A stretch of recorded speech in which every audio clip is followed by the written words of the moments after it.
आज हम लोग बात करेंगे रूल ऑफ लॉ के बारे में। रूल ऑफ लॉ होता क्या है? आप लोग हमेशा एक बात याद रखिएगा, जब हम लोग बात करते हैं रूल ऑफ लॉ के बारे में तो हमेशा एक नाम सुनने को आता है। वो नाम किस चीज़ का है? वो नाम है एवी डाइसी का।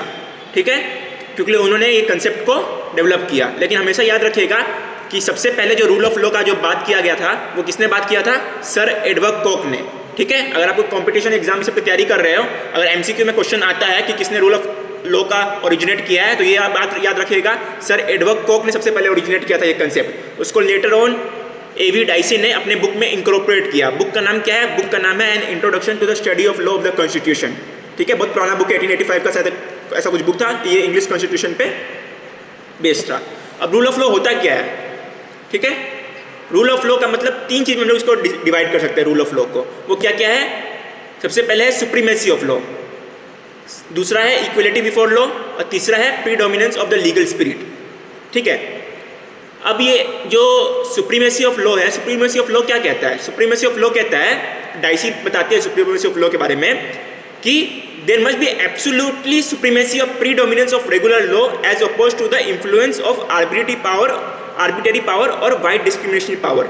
यानी कि जो लॉ है हमारा, वो सबसे ऊपर, हमारा लॉ सबसे ऊपर कौन सा? सुप्रीमेसी ऑफ लॉ मतलब भारत में सबसे ऊपर कानून कौन सा है? कानून बोले तो एक तरह से हमारा सबसे पहला, सबसे जो सर्वोपरि है वो है इंडियन कॉन्स्टिट्यूशन। जो भी लॉ बनेगा वो इंडियन कॉन्स्टिट्यूशन को वायलेट नहीं कर सकता है। सब Indian constitution is the grand norm. Grand norm बोले तो सबसे ऊपर जो भी लेजिस्लेचर, जो भी पावर, जो कानून बनाने का पावर है, वो कहाँ से डिराइव करती है? इंडियन कॉन्स्टिट्यूशन से डिराइव करती है। मैं आपको अगर एग्जांपल देकर समझाना चाहूँ, मान के चलो मैं कानून बनाया कि ये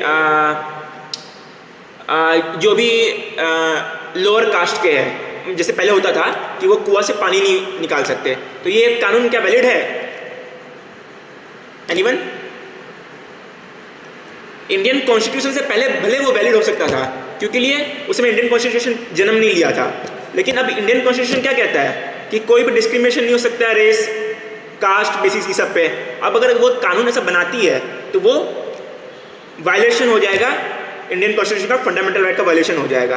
तो सुप्रीमेसी ऑफ लॉ कहता है कि कोई भी एक्शन एडमिनिस्ट्रेटिव, लेजिस्लेटिव या किसी का भी, वो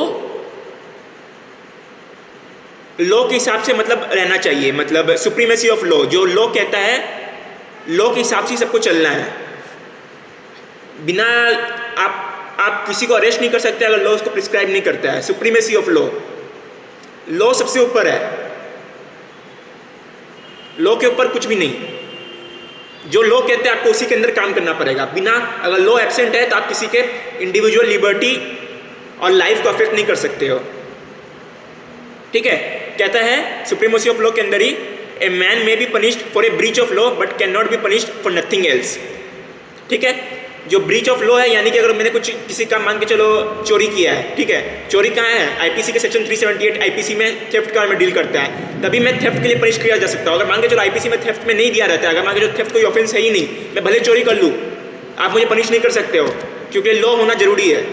दूसरा, equality before law. Equality before law क्या मतलब हुआ? इंडियन कॉन्स्टिट्यूशन में equality before law of law कहाँ पर प्रिस्क्राइब है? आर्टिकल 14। इक्वलिटी बिफोर क्या कहता है? There must be equality before the law और the equal subjection of all classes to the ordinary law of the land. जो हमारा कानून है, ऐसा नहीं हो सकता कि अमीर के लिए अलग कानून है, गरीब के लिए अलग कानून है। सबके लिए एक ही कानून होगा और वो कानून सबके लिए बराबर है। वो क्या कहते हैं? एक मैक्सिम है, however high you may be, law is above you, है ना? तो आप जितना भी ऊपर हो जाओ, आप भले प्रधानमंत्री हो, आप भले ही मल्टी मिलियनर कोई भी हो, या आप गरीब से गरीब व्यक्ति क्यों ना हो, लॉ सबके लिए बराबर होगा। अगर कोई पनिशमेंट प्रिस्क्राइब है तो उसको भी वही पनिशमेंट मिलेगा, उसको भी वही पनिशमेंट मिलेगा। ये कोई भेदभाव नहीं हो सकता लॉ के अंदर। तीसरा, predominance of the legal spirit. जो हमारा इंडियन कॉन्स्टिट्यूशन है वो सिर्फ किताब में नहीं रहना चाहिए, उसको इन्फोर्स भी होना चाहिए। अगर मान के चलिए राइट टू एजुकेशन की बात करते हैं तो वो खाली किताब में नहीं होना चाहिए। स्टेट को मतलब एक तरफ से जज का काम है देखना कि वो जो बस बुक में है वो बुक में ही नहीं रहे, उसको इन्फोर्स भी किया जाए। जो लॉ है वो बस खाली कॉपी किताब में नहीं रह जाए, बुक में नहीं रह जाए, उसको इन्फोर्स भी करना ज़रूरी है। तो ये तीनों एक तरफ से रूल ऑफ लॉ के बारे में है, ठीक है। और rule of law basic structure है कि नहीं इंडियन कॉन्स्टिट्यूशन का? एनीवन? रूल ऑफ लॉ, अगर आप रूल ऑफ लॉ जो इंदिरा गांधी वर्सेस राजनारायण में उसने मतलब ये सुप्रीम कोर्ट ने क्लियरली कहा है कि rule of law is the basic structure of the Indian constitution. ये बात हमेशा याद रखिएगा, ठीक है। After the Kesavananda Bharati case, basic structure can not be amended. Parliament can amend any provision of the constitution but cannot amend the basic structure of the constitution. And basic structure is what does it say? Rule of law, separation of power, equality before law, supremacy of the constitution, ये सब basic structure में है। Basic structure कोई exhaustive नहीं है, ये हम लोग के ऊपर है, बहुत सारे चीज़ है, लेकिन वो सुप्रीम कोर्ट ने अलग अलग केस में इवॉल्व करते गया टाइम से टाइम। सेपरेशन ऑफ पावर भी एक तरफ से बेसिक स्ट्रक्चर है। अगर आपको एक केस है अभी 2024 का, इसको लिख लीजिए, BIKIS याकूब रसूल वर्सेस यूनियन ऑफ इंडिया। इसमें क्या कह रहा है?